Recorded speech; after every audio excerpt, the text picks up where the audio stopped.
is the worst podcast I've ever been on. These guys are It's true. This podcast is a member of the Place to Be Nation family. Visit us at placetobenation.com. The only place to be in your pop culture world.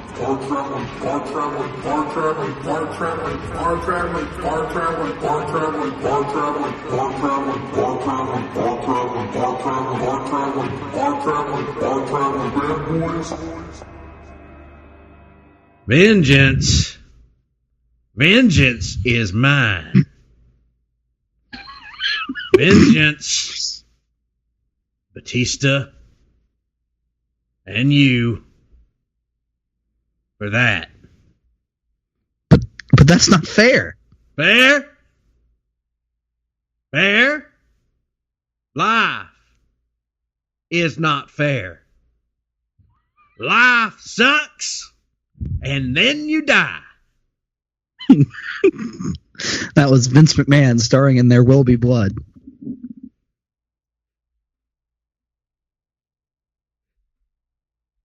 Do or die. Do or die. We say all this before we've ever actually introduced the show. I was drinking coffee there for a second, and I was convinced you were going to make the noise. And I had this mental image of coffee shooting out of my nostrils. So thank you for not making the noise from the second video at that inopportune moment. You do. He dies.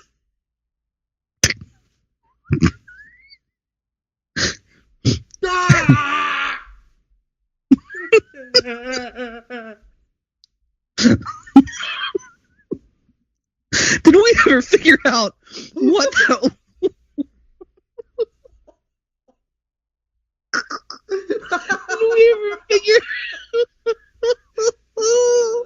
Did we ever figure out why that existed?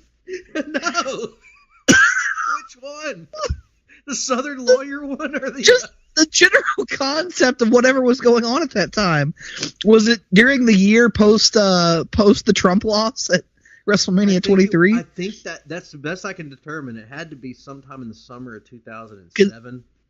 Because it also gave us... now, wait a minute, though, because, yeah, it would have had to have been 2007, because that promo sets up the Edge-Batista match where Edge beats Batista and then loses the title via cash into CM Punk on Raw the next night, right? Mm-hmm, correct. So this would have also been the same summer as the Matt Hardy get. The same summer as Vince sitting in the rocking chair going back and forth. For the entire episode of EC. Get.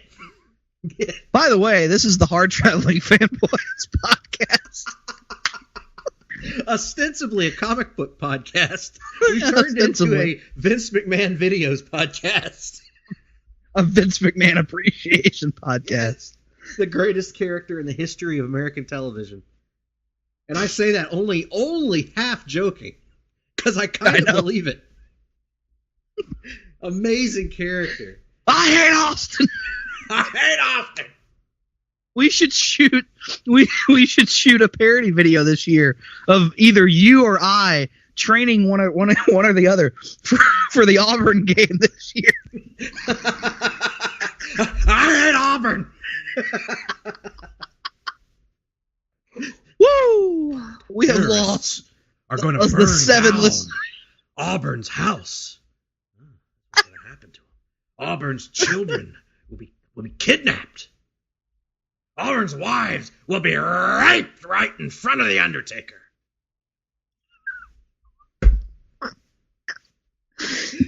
Oh, we've lost every listener we've ever had. You know that. In the last 3 years, have been wiped away in the span of 3.5 minutes. Folks, if you haven't watched it, first of all, stop listening to the Hard-Traveling Fanboys right now. Yeah, don't listen to us. Go listen to this other video. Go watch this other video from which we will gain no monetary compensation. Go watch. Why not? We spend half the show plugging shit which we don't get paid, so why not this? Go and watch Vince McMahon directed by David Lynch on YouTube. It's a series of videos. You can thank us later, and you can thank us, the Hard-Traveling Fanboys, by tweeting us at gphillips8652 and at nickduke87. I mean, after all, and folks, at JR's BBQ. That's right. After all, folks, we are the longest running weekly episodic comic book podcast in all of Place to Be Nation. Lord Almighty, what are we even doing tonight, Nick? We've started with a having fun. Endless. God forbid the podcast. I know. God forbid we just do things to have fun. We got to stay on point, Nick. And what is the point this month? Professional. What is the point this month? I can hear some people asking. What is the meaning of all of this? Well, believe it or not, there's no rhyme to our reason right now. But there is. There is a point to our show tonight, because this is off the page. Yes. And what this is the kickoff of, gosh, Nick, what is this? 1, 2, 3, 4. The fourth annual Walking Dead month at the Hard-Traveling Fanboys. Can you believe it, Nick? I can't. I can't believe it. 4 years now that we have celebrated October, appropriately enough, the month of Halloween, the month of scares, cheers, and chills and thrills, and cheers too, sure, and jeers. We celebrate this with a celebration of all things Walking Dead, whether it be the television show that brought us into the franchise, the comic books that introduced others, the video games, everything along the way that has Walking Dead plastered across it. And God knows there's no shortage of those things these days. Since we first started the show, Walking Dead has actually expanded its scope in terms of what all is included in the universe. So one of the things that we wanted to do is go off the beaten path, because we've talked a lot about the AMC show. We'll talk about it again in the future this month. But we wanted to go and look at a little show, the spinoff, their first spinoff of The Walking Dead, and it's titled Fear the Walking Dead on AMC. When this show first launched, Nick and I gave it a shot in the first season. We walked away largely unimpressed. My thoughts on it at the time, I wouldn't even go that far, because my memory of it is it was one of those things that I watched the first half of the season, because they are adhering to that weird mid-season break that pretty much all shows do now, that I hate, because I think it really does disrupt momentum for shows, and people forget about it. You just kind of get out of the habit of watching, but that's neither here nor there. And I didn't dislike what I was seeing. I just never found the time to go back. It's not something I'm opposed to, or I should say it's not something I would have been opposed to, maybe 3 years ago. Now, with my general feelings on the entire franchise, I'm pretty well done. So, but I didn't think it was bad. I watched the whole first season, and I would classify it as something just there. Like, I wouldn't say it was bad either. It wasn't bad. It wasn't good. It was somewhere in between. And it was. I remember in that first half of the season, it got a lot better once they introduced the, I don't even know his name, but he was the black character in the government jail facility, and he was awesome. He was great. He was the reason that I actually lasted until the end of the first season. I thought he was outstanding. He was the best part of the show by far. The anchor on that show was that it was carried by a lead family of characters that were largely uninteresting. Madison and her family were just not that interesting. And when it came down to him, he was great. But we're not here to review anything from the first season. Nick and I agreed on this because we had already watched either all or portions of that season before. So we thought we would go and take a look at what is considered the jumping on point. We talk about this in comic books, Nick, where comics will have a jumping on point in long runs sometimes. Well, in this case, this jumping on point is episode 1 of season 4 of Fear the Walking Dead, which I didn't even realize they had that many seasons yet. But it was a jumping on point because it was the moving and shifting of one of the main characters from The Walking Dead, Lennie James' character Morgan Jones, over to Fear the Walking Dead in an attempt to take some of the Walking Dead audience to give Fear the Walking Dead a shot and get them invested in a brand new storyline, a brand new cast of characters. So, that's where we pick up in this episode. It is a season 4, episode 1 of Fear the Walking Dead. And kind of leading into this, I got to be honest with you, Nick. I was a lot of times The Walking Dead will bombard you with previously on footage, right? I could have used a little bit more on this one because I could not remember for the life of me the sequence of events that led Morgan to leave the central group on The Walking Dead. Did you have the same problem? I vaguely remember it. I don't really remember the details. I know that there was a fight and it was positive Rick, so I assume it would have been after the Negan stuff, right? I think it may have been the end of that Negan season, and Morgan may have just made the decision that he was leaving after that because of reasons. And by the way, the name of this episode is What's Your Story? Directed by John Polson, written by Scott Gimple, Andrew Chambliss, and Ian Goldberg. And it premiered April 15th, 2018 to a 4.09 viewership, 4.09 million viewership, a number which is among the most watched episodes of Fear the Walking Dead. Yeah, so Morgan has left the group on The Walking Dead. He's been one of the best, really in my opinion, one of the best characters on The Walking Dead ever since he came along. And certainly even in the comics, which we've been hypercritical of, Morgan has always been a good, strong character. So this is actually a point of view episode. Anyone that's ever watched The Walking Dead on AMC knows that they are very fond of POV episodes that are in the shoes of one character, whether it be Rick Grimes many times, whether it be Carl, whether it be Daryl, whether it be Carol, even Ezekiel. These characters have had these sort of perspectives episodes, and this is a Morgan perspective episode. It picks up with... So yeah, this is indeed after the Negan conflict. I'm reading his Wikipedia right now. He has taken up residency in the home of the former trash people after... Your favorite additions to The Walking Dead cast. Oh my God. I have... Anyway, continue. Continue. Morgan's living with not with the trash people. He's living in their former home, this giant garbage constructed fort that he has around him, and he's living on his own because he doesn't want to be around people anymore. He's like a little bit like you, Nick. He just doesn't want to be around people for different reasons, though. That's true. That's a fair point. I wish they would make a television show about me where I didn't want to be around people, then did want to be around people, then didn't want to be around people over and over again throughout the entire course of the show, because that's seemingly the only two character arcs they have in mind for either Carol or Morgan. A fair point, Nick. I can't dispute that. Been there, seen this, done that. Let's just start it off now. This is going to be it's not contentious, because I don't think you loved it or anything. Watching this reminded me of why I stopped watching The Walking Dead, because I was watching a Morgan storyline, a storyline involving a character that I care about, that was recycled, that had already been done and done better, and it felt like we had moved past it. And I have no interest in watching them tread the same ground over and over with these characters. Find a new angle, find a new hook, find a new area of development. This is the same old shit. And so I was pretty much done with this like 10 minutes in.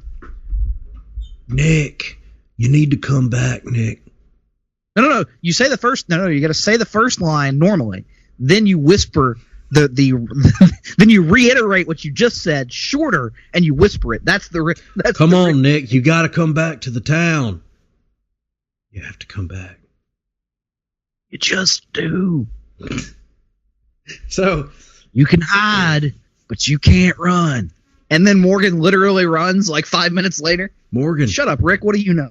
Do or die. You do. He dies. I die.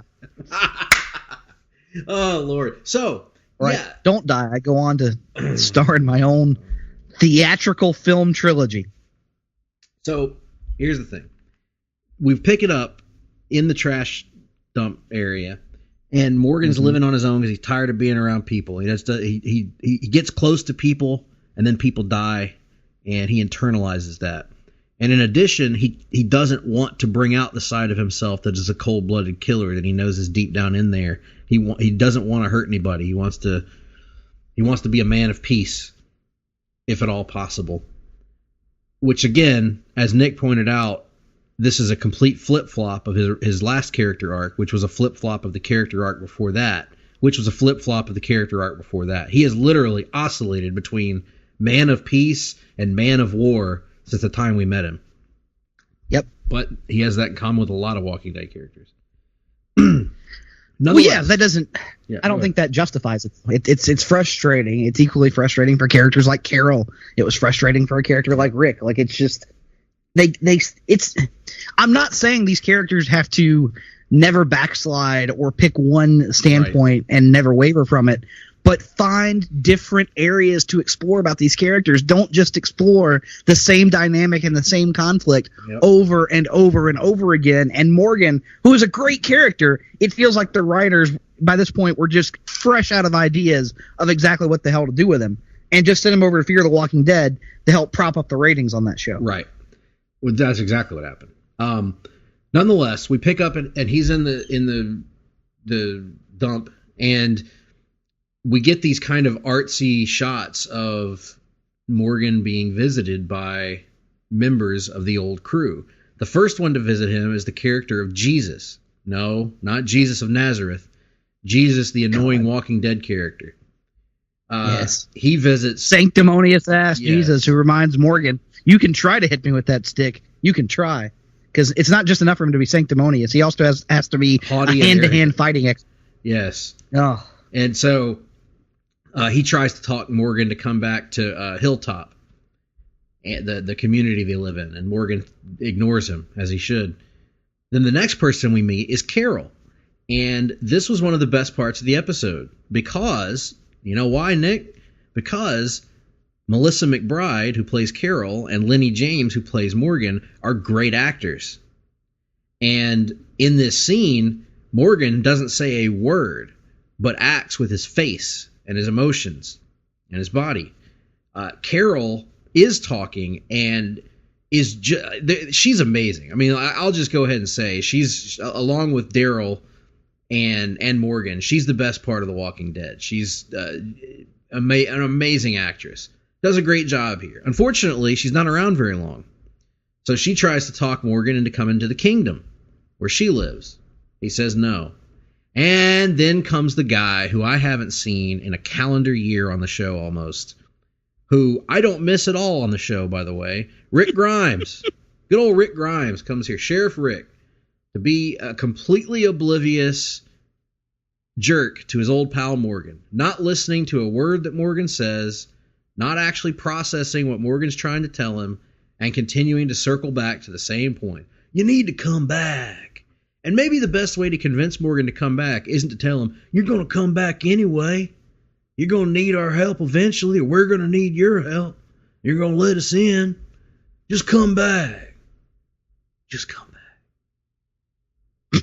Didn't like it, Nick. Didn't like it at all. No, I didn't. It reminded me of why I hated Rick Grimes by the end. Yeah, I'm not someone who ever had the level of disdain for Rick that you did until near the end of my time with the show.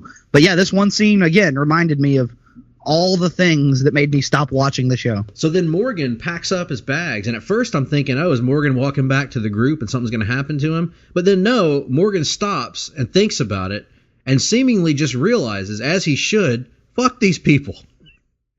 And he turns around and goes the other way and just starts walking. And this is where the episode lost me for a little bit. Oh, God. So I get what they were going for, but my Lord, it went on forever. The Walking Dead, from its inception almost, and I want to be clear, I'm not trying to bury the franchise. I'm a huge Walking Dead fan from season 1 on, really. But the show sometimes, Nick, and I think you'll know what I'm talking about here, falls in love with itself. In terms of, it can be a bit deliberately paced. Yes, and it I think they do this to be artistic, but as we both know, there's a fine line between artistic and pretentious. I think they also did it they wanted it to feel intentionally long, I think, in this case. Yes. Because I think they wanted to signify that he had gotten so far, the way from Virginia to Texas, I believe is what they said in the course of the show. And that's fine, but you could have just like said that in dialogue and not taken. I mean, it felt literally, Greg, like 10 minutes of screen time were just Morgan walking. Yeah, you could have done a commercial break and then come back from the commercial and it picks up after he's traveled across the country. We didn't need to have long, lingering shots of him traversing the countryside between Virginia and Texas or wherever the hell he is. So that was really boring and artsy and pretentious, and I didn't like it. Then we meet the which I found this out reading on the Wikipedia. Apparently, Nick, all three of our main characters in this episode are new characters to Fear the Walking Dead. This was the introduction of both of these other two characters we'll talk about. The first of which is a man named John Dory, and I believe he actually has a cousin, Nick, John Terry. And John Dory and John Terry were a great tag team back in the Territorial days. You understand that as well? I believe, yes. I had been. Now, what about John Haas, though? John Haas was a creation of Vince McMahon and New York. Not a real, genuine John brother. Anyway, Garrett Dillahunt, which is a great name. Garrett Dillahunt is the guy who plays John Dory. And when we first meet him, he is, and this is, I think, the first of where our review is going to diverge. When we first meet him, he is on his own in the wilderness in a truck. He's kind of a lonesome cowboy figure. He looks like he walked off the set of a Western, and which is why I'm kind of soft on him. I was about to say, which is why you love him, because he's a walking Western cliche. Yeah, a kind-hearted simpleton cowboy. Yep. And he's sitting there and he's trying to eat him some beans, as you do. And he hears a noise and he stands off and he just starts talking to the distance, hoping that there's another human being there. He says he hasn't used his voice in almost a year. I'm not entirely sure that there's another human being out there, and I haven't talked to anybody in over a year. But on the off chance there is somebody out there, let me tell you about the last time I got laid. Yep, that's exactly what he does. And I fell in love with this character instantly. I thought he was great, man. He's interesting. It's an interesting gimmick. He's this extremely naive, extremely simple-minded, but good-hearted cowboy, and he's also a crack-shot gunslinger who can be a badass at times. But he's clearly got a heart of gold, unless he's hiding something sinister, which I think is possible, given he's alluding to this woman that he was in love with, and for all we know, we're liable to find out that, it's a walker or something, But no, I fell in love with this character. So Morgan ends up coming to try and save him, and it creates them into conflict with one another. But then Morgan quickly trusts him. Not really trusts him. I don't think that's a bad word. Morgan comes to kind of check him out and make sure he's legit.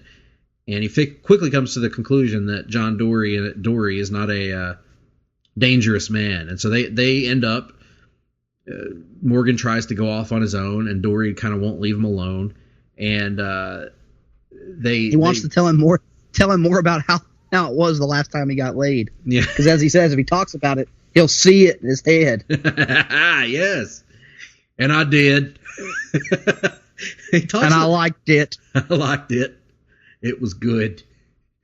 So then they end up running afoul of these generic Walking Dead bad guys who are the same as any group of Walking Dead bad guys you've ever encountered. And they get picked up by Tank Girl. Not Lori Petty, sadly. No. It's a new character named Althea. Whose nickname is Al. They just call her Al. Right. Played by Maggie Grace of Taken fame. That's who that was. I knew I recognized that actress. I never realized that was Maggie Grace. Yes, she played kidnapped daughter in Taken. Yes, I've forgotten her name. What was her name in those movies? Kim Mills. Kim, yeah. And then she was also on Lost in the early first season, maybe the first two seasons. she had a role on Lost anyway, as well. She's good. I like her. But she played. She's fine. She played Al. It's the Wikipedia summary describes her as a curious and tactical journalist who encounters Morgan and John. Which I'll get to in a second. So when she first appears, she's this giant badass, right? She rolls up in a freaking converted van that's been turned into a tank. Now here's my question: machine guns. It's this military vehicle that she has with machine guns. She's not even anywhere close to the machine guns yet. Everybody just stops what they're doing. Are we under the impression she has some sort of like automatic firing system? Yes, she has added to this thing. Apparently, she pulls the lever and the thing just opens up and starts firing indiscriminately. And everybody's terrified of this machine. So she saves Morgan and John after they get bamboozled by these bad guys. And they go off and quit. And at this point, I'm intrigued by her because she's mysterious and these bad guys feared her and she has this tank. Well, then the big reveal, she's a journalist who wants to record. She's riding around doing the post-apocalyptic version of Sex, Lies, and Videotapes. Yes, essentially. Kidnapping people against their will and forcing them to tell her their stories for a video camera. So, which I'm a journalist. I love journalism. Nothing wrong with that. You can tell those stories, but it was just she should have been forcing them to write down their stories in a notepad that she could then transcribe and put into a printing press. Exactly right.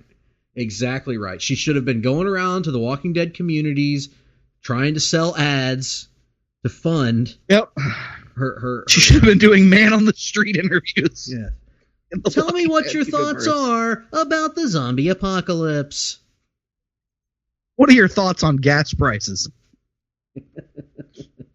Anyway, she's doing all this and listen, I would be cool with a journalist character in The Walking Dead. I think that idea is okay. But here's where my disbelief could not be suspended, Nick. That a journalist would also be able to convert a van into a military-grade tank with automatically firing. To be fair, this is not a van. The vehicle she had was a military vehicle to start with. Oh, really? I never picked that up, actually. Yes. It's not a van. They kept calling it a van, and I was never really sure why, because it was clearly a military vehicle. Anyway, she's converted this. I believe in the parlance, we would have called it an MRAP back in the day, a mine-resistant, armored something. I forgot what the P stands for, but anyway. Look at Nick bringing actual information to the podcast. We haven't done that in ages. Well, I had to make up for the extended Vince McMahon intro, I suppose. Well, and the burp into the microphone. I have a hard time believing that she would have had the ability to convert this thing into what she's turned it into with these into a death machine. Yes. With mounted machine guns and stuff. And, me too. And be this massive badass and everything. Maybe I'm wrong on that. Maybe that's my fault, and I should not have a problem because I wouldn't have had a problem. Maybe that's us allowing our negative perceptions of broadcast journalism practitioners, many of whom we've known over the years, and doubting their mental acumen. I will neither confirm nor deny your comments on that. I will say you will especially not deny. I will say that. The other aspect is if this was in Superman, I'd have no problem with Lois Lane doing this. But I guess The Walking Dead is trying to have this level of realism in the zombie apocalypse that sometimes gets upended. Anyhow, their death machine. Which is why we have the pacifist monk with a stick and the soft-hearted gunfighter and the badass journalist all coming together because of the realism we're trying to display here. Anyway. They get on their death machine and they ride on down the road until they run afoul of them bad guys again. And our badass journalist quickly gets the scoop thrown on her, if you will. She gets scooped, if you will.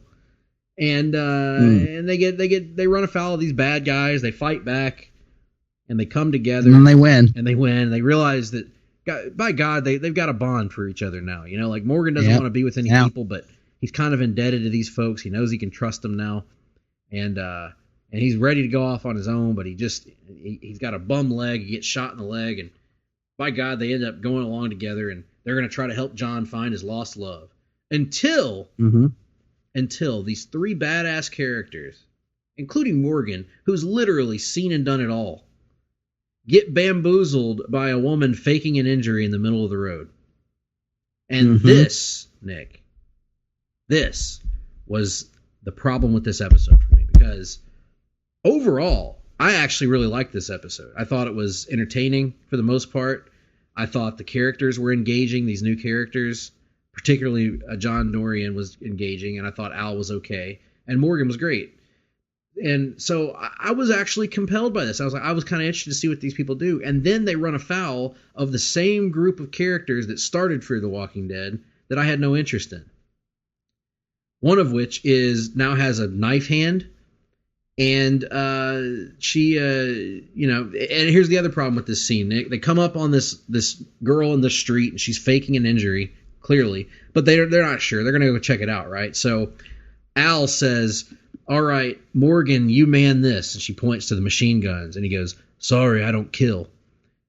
And then she goes, all right, what about you? And John says, I don't much like killing either, at least less I have to. And she goes, I wish you would have told me this ahead of time. So then she leaves the death machine. John leaves it. And then Morgan leaves it to go out and all check on this girl. Here's the problem, Nick. Why didn't she just stay behind and man the machine guns and let John or Morgan go out and check on the girl? Because who knows? Because Walking Dead reasons. I don't know. She's the leader. I was fully checked out by this point, I must admit. So, well, let's talk about that, Nick. Let's talk about the episode. What was it that caused you to check out in the episode? The first 10 minutes and what I feel like is a disservice to the character of Morgan. Annoying, preachy Jesus, bad Rick scenes, just all the cliches, all the things about that made me quit watching the normal, the mainstream, the OG Walking Dead. Characters who experience the same arcs over and over again, bad writing, slow pacing. I was done 15 minutes in. Meanwhile, I thought the story arc of Morgan and John slowly becoming friends was a good one. I thought, John's just so tenacious and so dogged and so genuine that even Morgan, who's trying to close himself off from other people, can't really keep him out and can't stop himself from enjoying his company. And then Al go ahead, Nick.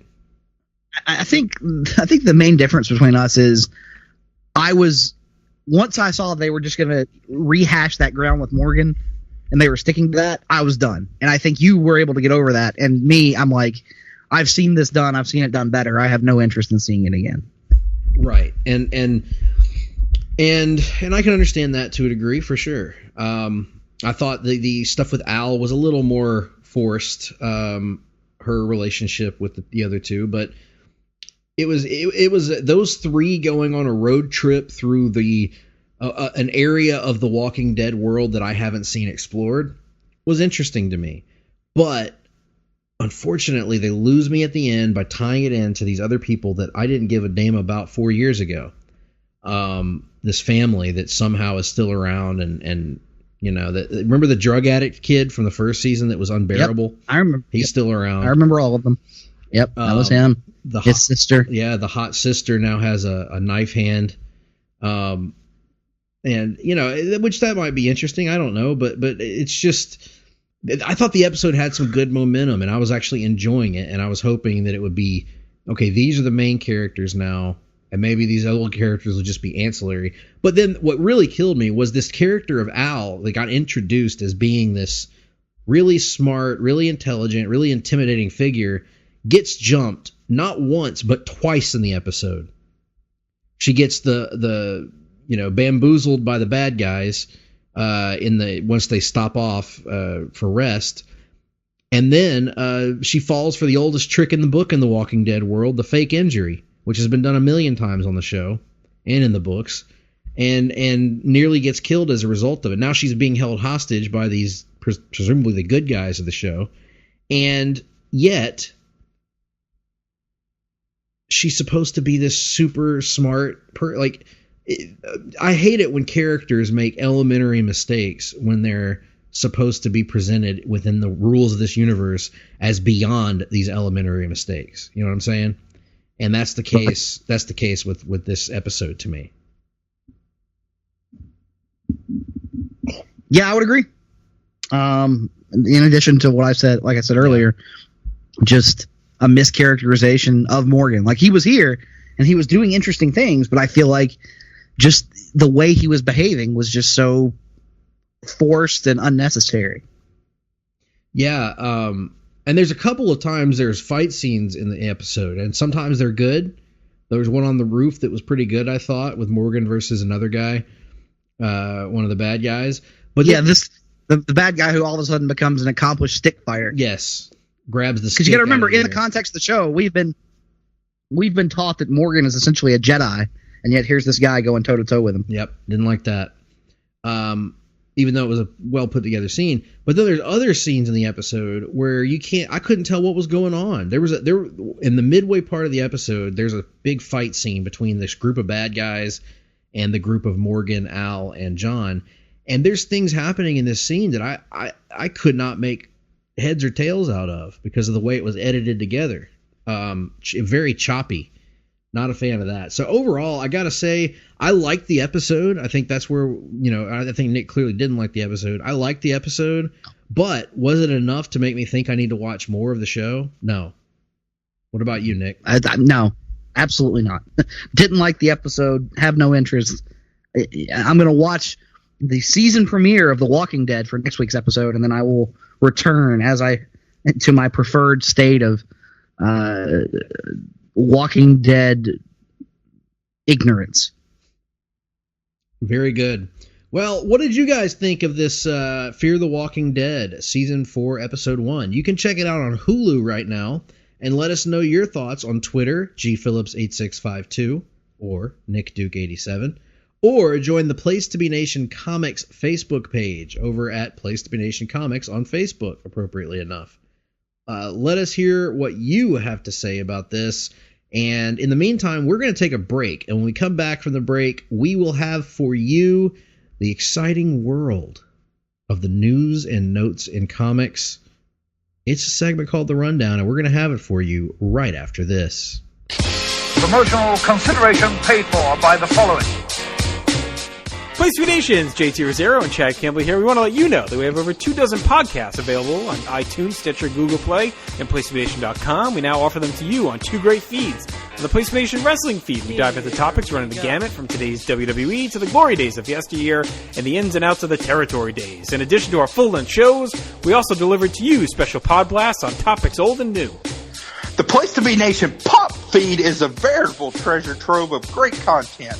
Offer tremendous shows covering the land of movies, television, life, comics, and sports, brought to you by the most knowledgeable and insightful folks in the podcast world. You can find all these great shows, plus archives of our past podcasts from over the past 8 years as well by subscribing to both feeds on iTunes.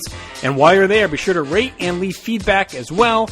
All of these shows, plus others, available on PlaceToBeNation.com, where we cover pro wrestling, sports, movies, comics, plus in-depth search projects, and much more. Be sure to support our site by using www.PlaceToBeNation.com/Amazon when doing your online shopping. And we want to thank our friends at Boneheads, Wing Bar, ProWrestlingOnly.com, and HistoryOfWrestling.com as well. Be sure to follow us on Facebook, Twitter, Instagram, and Tumblr. PlaceToBeNation.com, the only place to be in your pop culture world.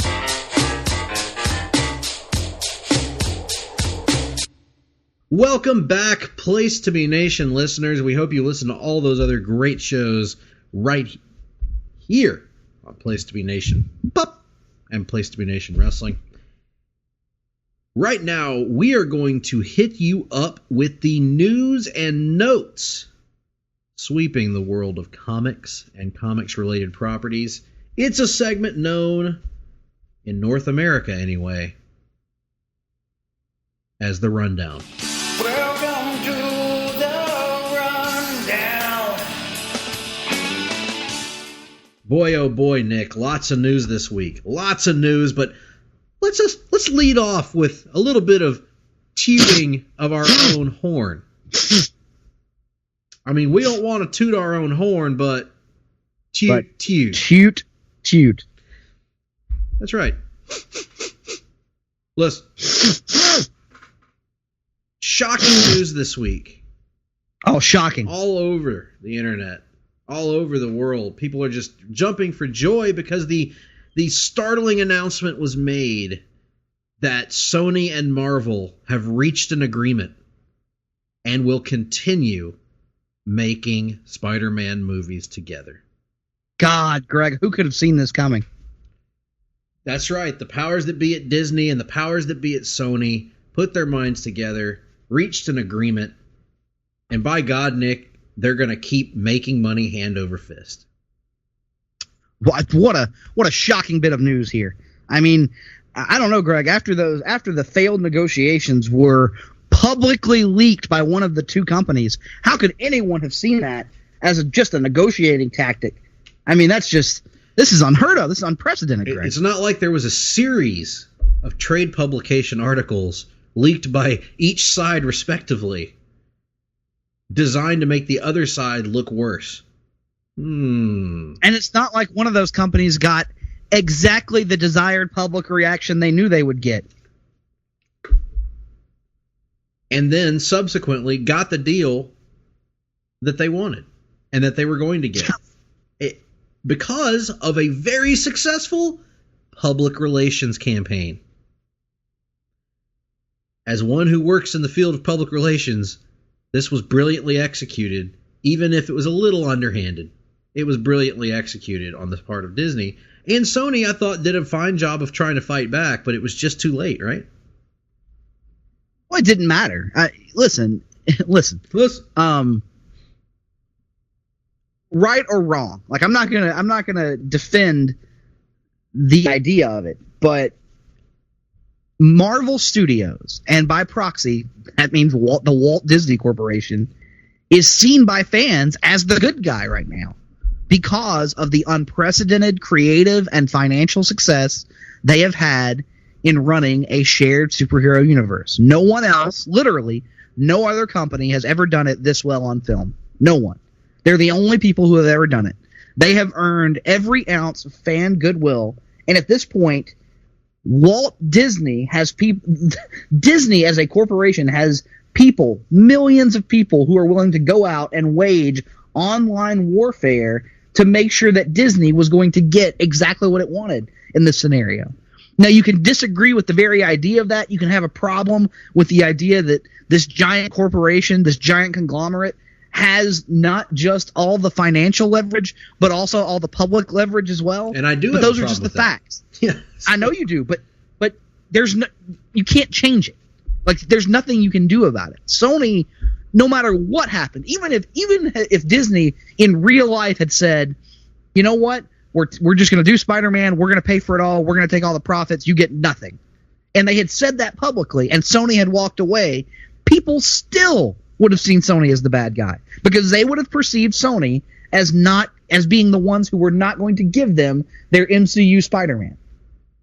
It doesn't matter what the reality is, Greg. It matters what the perception is. Yes. And the perception of the online fan community is Disney good, everyone else bad. I think it still would have mattered, though, from a PR standpoint, because I think that if Sony had beaten Disney to the punch, I should say, and had leaked out the report of how Disney was playing hardball in the negotiations and asking for things with the seemingly ignorant to the fact that Sony owned the rights to the character, that Marvel had legitimately sold them long ago, the things could have played out differently in the public eye. But Disney beat them to the punch. And once they did, when you combine that with the natural goodwill that Marvel Studios has right now, and people's willingness to turn a blind eye to a monopoly as long as it's good in the moment, then Disney was going to win, and they did. They did win here, and regardless of the terms of the agreement, whether it's what they originally asked for or not. There's conflicting reports on that, but regardless of that, Disney got what it wanted. They're going to keep making Spider-Man movies. They're going to get a bigger percentage of the profits. Now they're going to produce a bigger percentage as well. And right, but Spider-Man, is a property much like all the other Marvel properties. It's going to make much more than it costs to produce. So absolutely, any additional production costs that you're sinking into it are going to be easily and overwhelmingly offset by the additional share of revenue you're going to get. Absolutely. No doubt here. For those wondering, the numbers is Disney will reportedly financed 25% of the third Spider-Man movie, and will receive a 25% equity stake. And for comparison, Far From Home, the last Spider-Man movie, had a reported $160 million budget and a $1.13 billion box office gross. Not to mention, Disney retains all 100% of merchandising revenue from the film. Yep. Toys, lunchboxes, T-shirts, you name it. If it's got Spider-Man 3 or whatever they're going to wind up calling it plastered on it, Sony does not see a red cent from that. Hate them if you must, but you have to. They played this city like a harp from hell. Hey, you're mixing your companies now, Nick. I know I you're did, mixing but I'm Disney saying with a company that has no ability to play the city like a harp from hell. Underhanded, yes, and a bit frustrating for people like yourself who do not welcome our new mouse-eared overlords. I can understand that, but you have to admit this was as expertly done. Oh, yes. A piece of corporate, PR tactic as you could possibly. This was as excellently executed as a middle rope elbow from Bret the Hitman Hart. Yes, whereas Sony's handling of it was more like a Lacey Evans sharpshooter. Oh my God. Oh.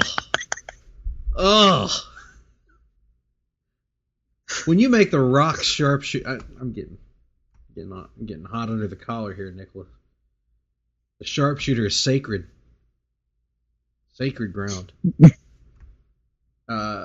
we'll get to that later.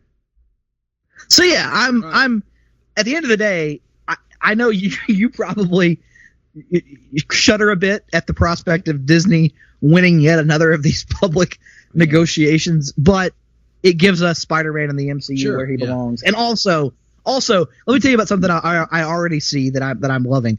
A lot of these headlines that are saying one last collaboration between the studios, and then you read the text of the story, and it says, but future films could be agreed upon down the road. No shit. Guys, you are swallowing the bait already. They want you to believe in this brinksmanship, and it's working years in advance. Disney is already planting the idea in your head that, my God, this might be the last one. And if this is the last one, it's Sony's fault again. You're falling for it again. I'll tell you what's going on here, Nick. This is just setting the stage for this exact media cycle that we've just been through is going to play out again in about 5 years or so. And the next one will be longer than one film. I think this one, the next one will be more of a longer term agreement. But this is, really is a remarkable. And I think the piece of work you're going to see the percentages go up next time. If this absolutely. Because Marvel is going to float the idea that 25% isn't enough. Why isn't Marvel getting 50% of this? Why isn't Marvel getting 75% of this? In fact, Sony, why do you? We're doing all the creative work. We're the one, overseeing the shooting of the film. We have all the creative control. Sony's not really putting any work into this film. Why do they need to profit? We should also mention, though, we haven't even talked about this other part of the deal, that in addition to getting one more Spider-Man movie out of this deal, they also get the ability of Peter Parker to appear in another MCU movie, an ensemble movie. Do we suspect that could be New Avengers, maybe? I think that's the safe bet. As an outlier, I'll throw this one out there. What if the other one is the Doctor Strange movie, and that is how they explain away the secret identity bit? To quote a great philosopher, "Wah-kaba." And then the other aspect of this deal, Sony didn't get away with nothing, because there is another part of this. We did find out for sure that Spider-Man can now appear to some degree. We don't know what degree, but he can appear in the other Sony Spider-Verse movies. So that would entail movies such as Venom 2, presumably, right, Nick? Yes. That would presumably... Although, I don't really want him in Venom 2. I want Venom 2 to be solely focused on Woody Harrelson and that wig. That's all I want Venom 2 to be about. He could also... I'm not joking in it, by the way.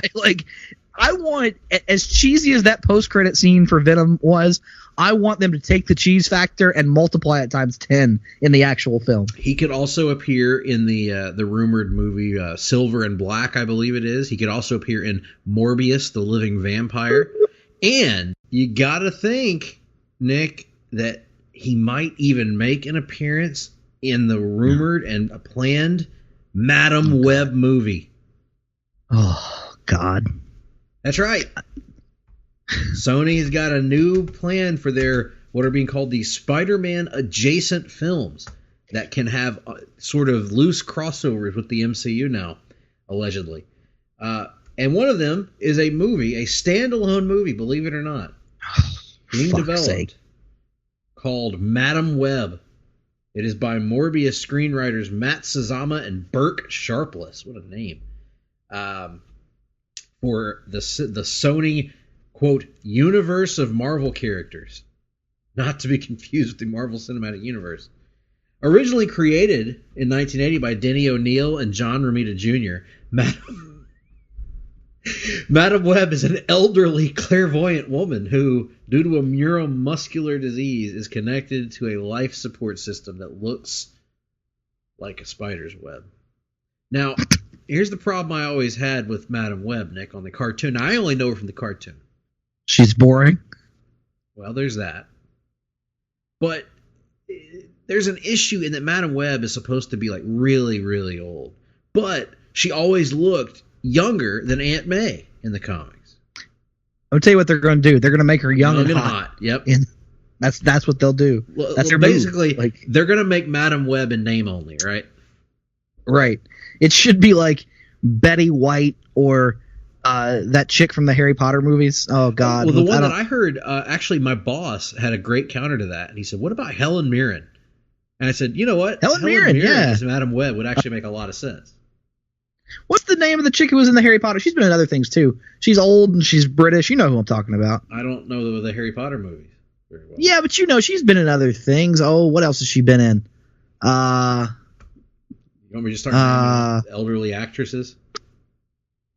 No, what's her name? Damn it! What else has she been in? She's on Downton Abbey, I think. Downtown Abbey. Is it Angela Lansbury? No. Is it Dame Judi Dench? No, it's not Dame Judi Dench, although she would be good as well. Let's see here. Harry Potter cast. Maggie Smith. I don't know who this is. You'll know her once I tell you some other things she's been in. Dame Maggie Smith. She has been in numerous things, Greg. Numerous things. She was in Sister Act. That's what it is. Oh, okay.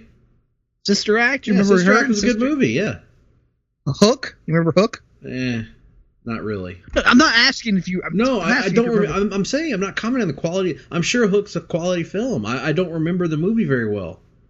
She was in both the Best Exotic Marigold Hotel and the Second Best Exotic Marigold Hotel. Yeah, well, isn't it diminishing returns if once you get to the Second Best Exotic Marigold Hotel? Like, you know, wouldn't you just spend the whole time wanting to go back to the Best Exotic Marigold Hotel? She was in both of the Sister Act movies. Maggie Smith. You'd know her if you saw her.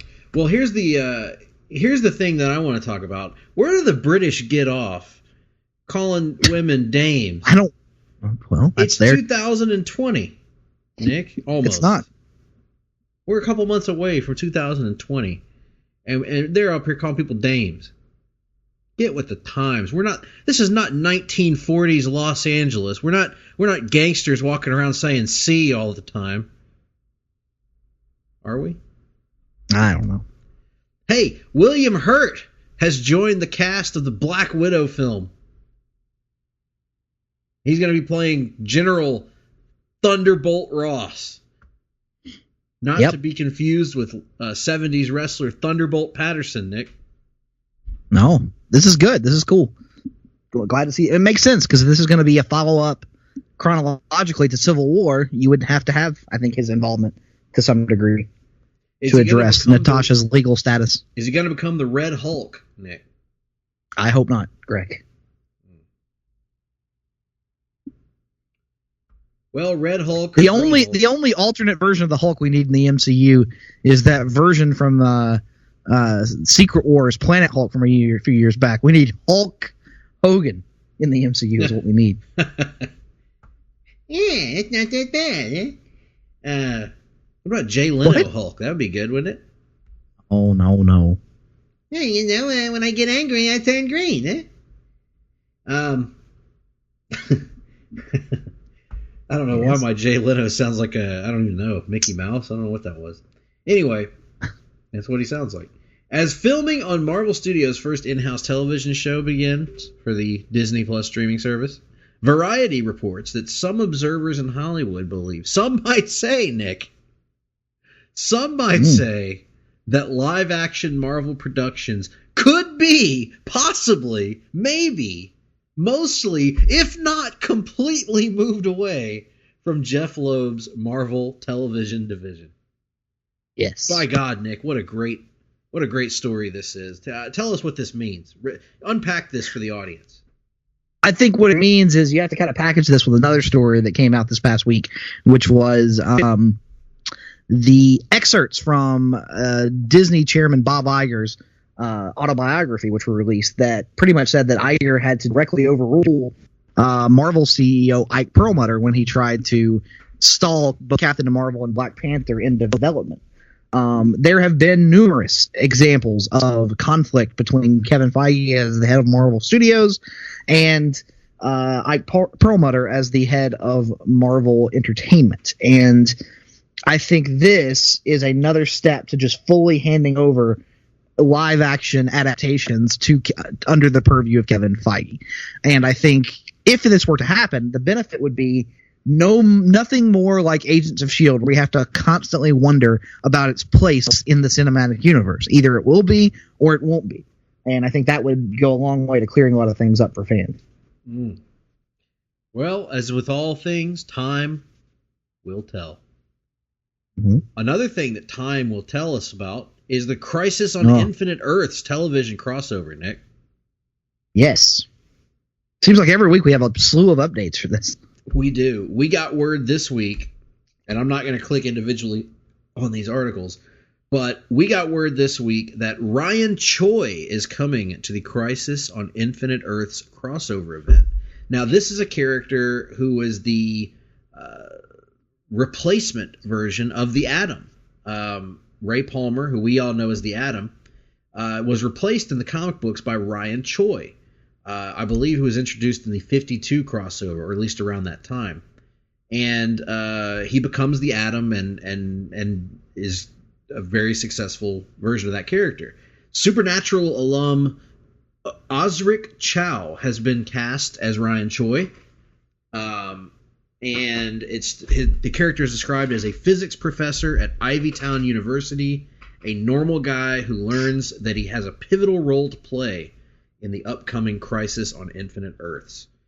So they haven't officially announced that he's going to be the Atom, just that he's going to be Ryan Choi, and they have swerved us in the past with certain characters like Jason But Rush. we also know, based on reports, that Ray Palmer as the Atom is leaving Legends of Tomorrow. Yeah, so heading out.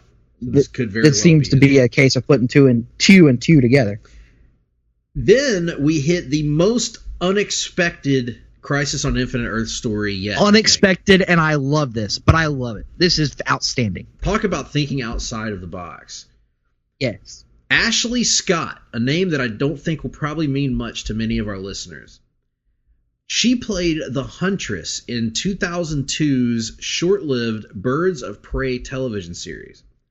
Well, she's coming back to the DC Universe, and she is going to be reprising her role as the Huntress in Crisis on Infinite Earths.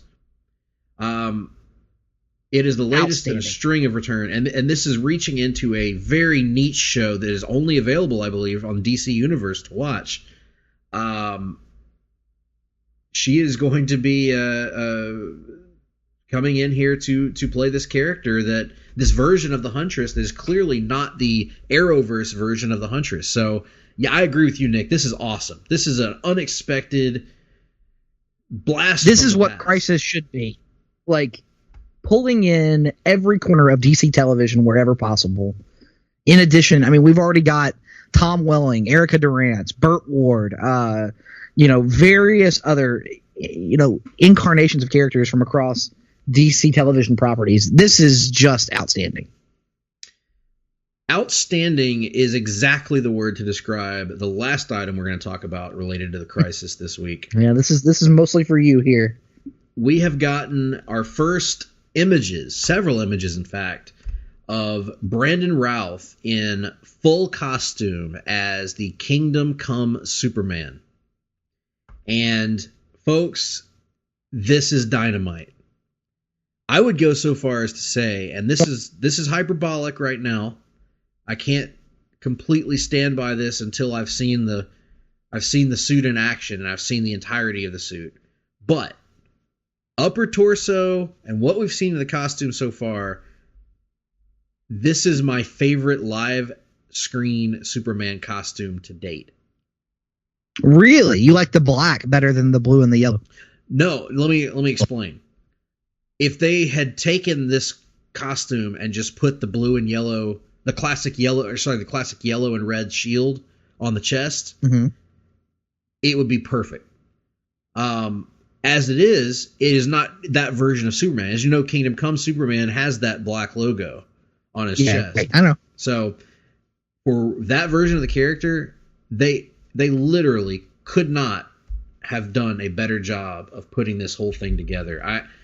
I was blown away when I saw this image. It just screams Superman. Brandon Routh looks like Superman.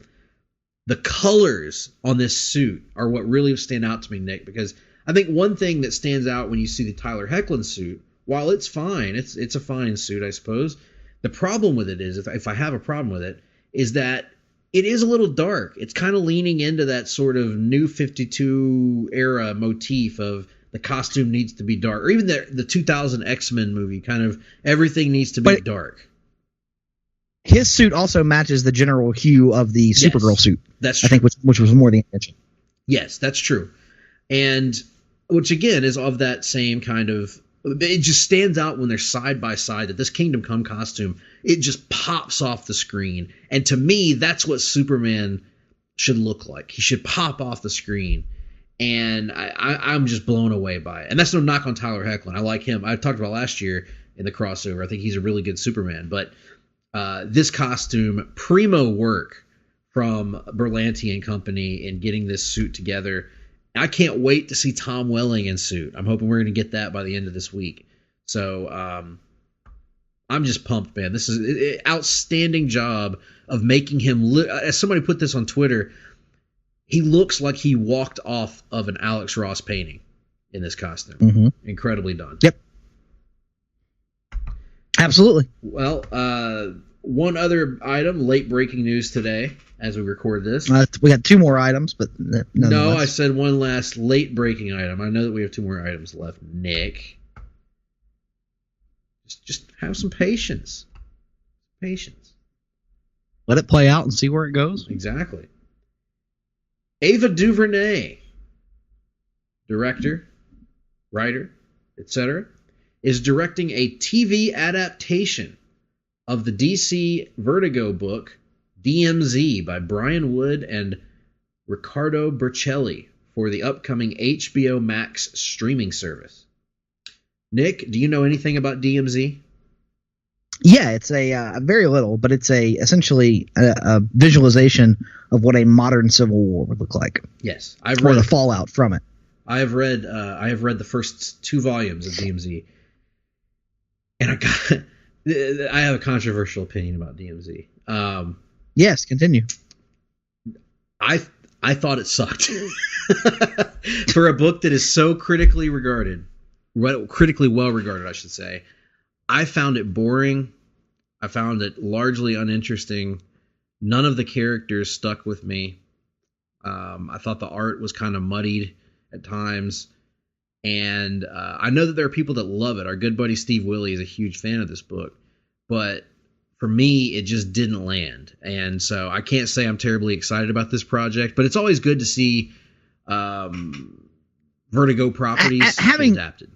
Having not read the book, but just knowing the premise and knowing the work of Ava DuVernay in recent months, most notably When They See Us, which is a now Emmy award-winning television miniseries focusing on the case of the Central Park Five, and understanding the political climate of where we are in the country today, I think there is a very real possibility that this could be something of a loose adaptation, and that Ava DuVernay could use the foundation laid by the premise to tell a story that is very relevant and very affecting in today's time. So I'm excited for this, even though I've not read a word of the book.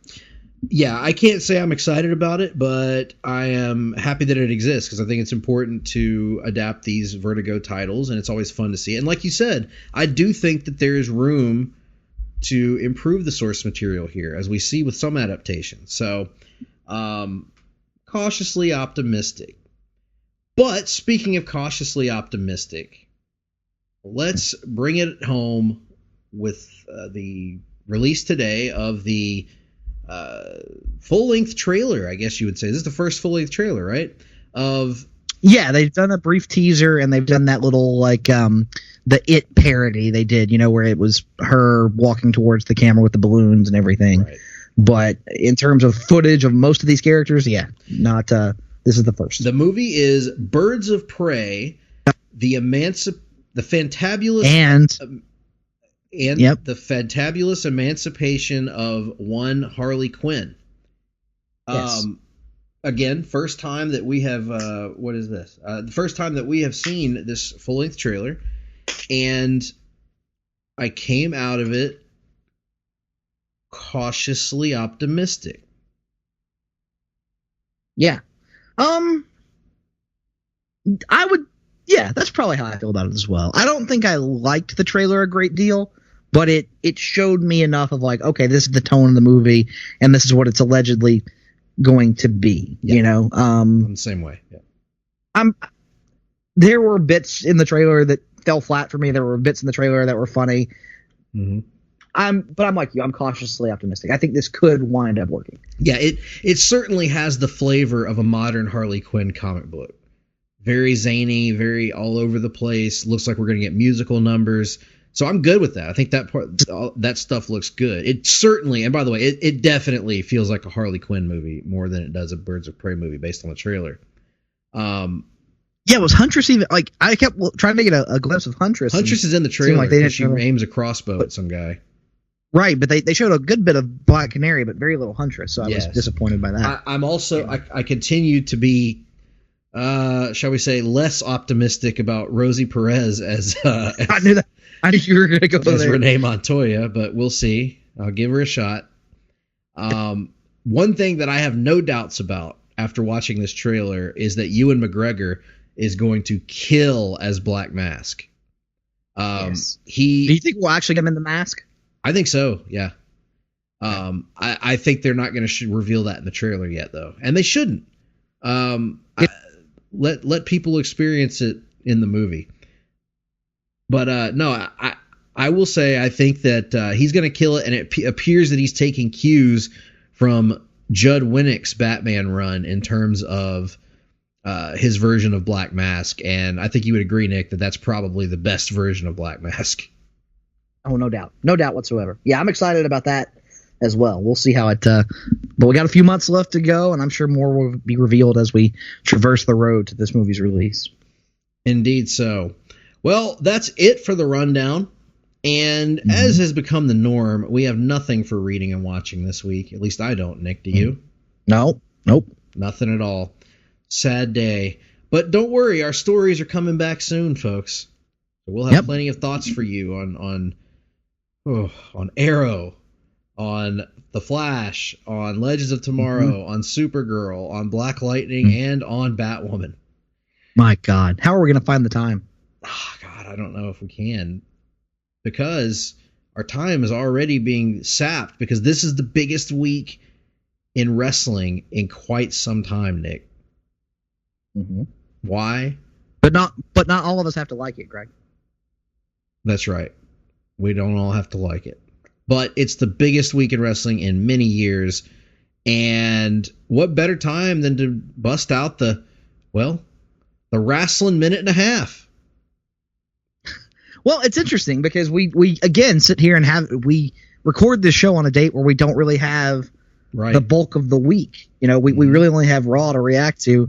Of course, we're looking forward to the debut of AEW. Of course, we're looking forward to the first 2-hour NXT on the USA Network. Of course, we're looking forward to The Rock returning to Friday Night SmackDown for the Fox debut, the Brock Lesnar Kofi Kingston title match. But all of these things are in the future. We can't really break those down just yet. But Raw, I thought, was a pretty good episode.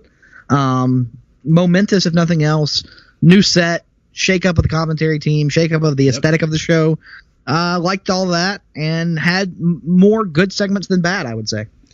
I would agree. I thought there was some really good stuff. AJ and Cedric had a great match, I thought, which apparently you're not supposed to think. And there's just a lot of interesting stuff happening. Nick, what would be your thoughts if Bobby Lashley made out with your wife right in front of you? Would you just stand there? Oh, I would have no choice. Well, good point. What if you were Rusev, though? Would you just stand there? No, I would go fight. I would go fight for my rights. I would fight for my life, in fact. Yes. But nonetheless, the Fiend continues to impress. And I love their viral marketing with him. I saw it on Fox NFL Sunday with some of their ads with the Fiend popping in at the last second. It was really cool. But let me ask you this, Nick. And this is what I've been wanting to ask you about on the Wrestling Minute all week. Mm-hmm. Folks may not know this if they're not real friends of ours and they only know us through the show. Nick is a huge CM Punk fan.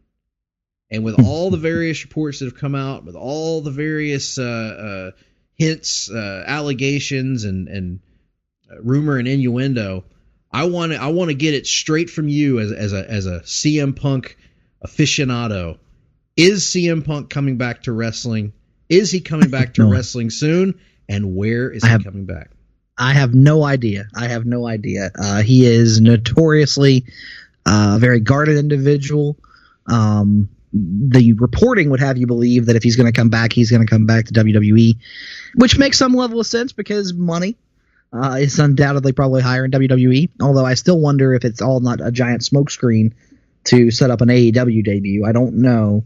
But I think he is going to come back. I think within the next calendar year, you'll see him back in a wrestling ring somewhere. I don't know where yet. And I'm just hopeful that if and when he comes back re-energized and actually has his heart into it and isn't just doing it for the money. Because a CM Punk who is unmotivated by his actual work, we've seen that before, and we know what kind of mental state that can lead him into. And if that's what we're going to get, I'd rather he just stay away. Yep. We'll have to see. It's going to be very interesting. Some think he may show up this Friday on Fox. I don't know. I don't believe that necessarily, but we'll have to see how it all plays out. But I'm excited, Nick. I know you're excited too. As a wrestling fan, the enormity of this week can't be overstated. By the time this show comes out to the airwaves, we'll know whether all these shows delivered or not. I certainly hope they do. In particular, let's be honest, the two that have to deliver are AEW on TNT and SmackDown on Fox. Those shows have to deliver. Hopefully they do. Yes, absolutely. But with that, yeah, go ahead. Yeah, I was just gonna say that's all we've got for the Wrestling Minute, unless you have something else, Nick. I don't have anything else. So we'll move on and we will close the show, I think, as we have done for some time. And Greg, earlier in the show we talked about the Spider-Man Marvel deal, how that all came back together between Sony and Marvel, and you could say that's something of a bidding war. It was a little bit of a public negotiation. I would liken it to a bidding war, and it reminded me of a little song about a bidding war. And so I figured, why not get WWE Hall of Famer Jim Ross to give us a little rendition of this particular song about bidding. Jim, take it away. Well, folks, I went down to the King Kong Bundy County auction, where I saw something I just had to have. My mind told me I should proceed with caution, but my heart said, get your ass out there and make a bid on that. And I said, hey, pretty lady, won't you give me a sign?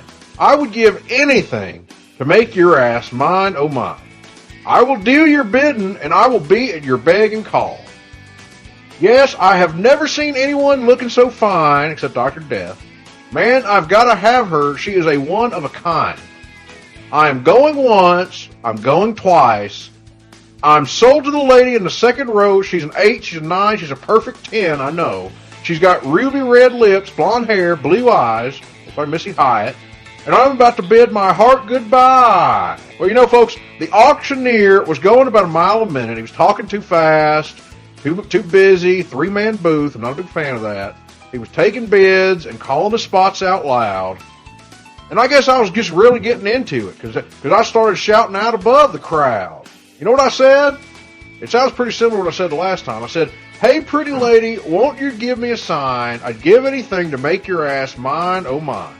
I'll do your bidding, and I'll be at your beck and call." You know, I've never seen anyone looking so fine. Man, I have got to have her. She is one of a kind. I'm going once, going twice. I'm sold to the lady in the long black dress because she won my heart. It was no contest. With her ruby red lips, blonde hair, blue eyes, well, I am about to bid my heart goodbye. Yeah, we found love on the auction block, and I hauled her ass away. And we still love and laugh about the way we met that day when I said, "Hey, pretty lady, won't you give me a sign? I'd give anything to make you mine, oh mine. I will do anything you ask me to do, for God's sake, and be at your beck and call, just like I was back in Mid-South. I've never seen anyone's ass looking so fine. Man, I have got to have her. She's a one of a kind. I'm going once, going twice. I'm sold to the lady in the second row. She's an 8, she's a 9, she's a 10, I know. She has ruby red lips, blonde hair, and blue eyes. And I am about to bid my ass goodbye."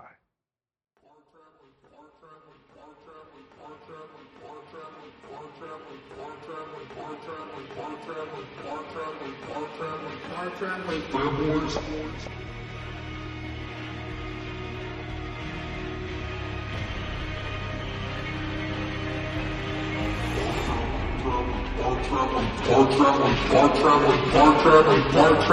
Hard-Traveling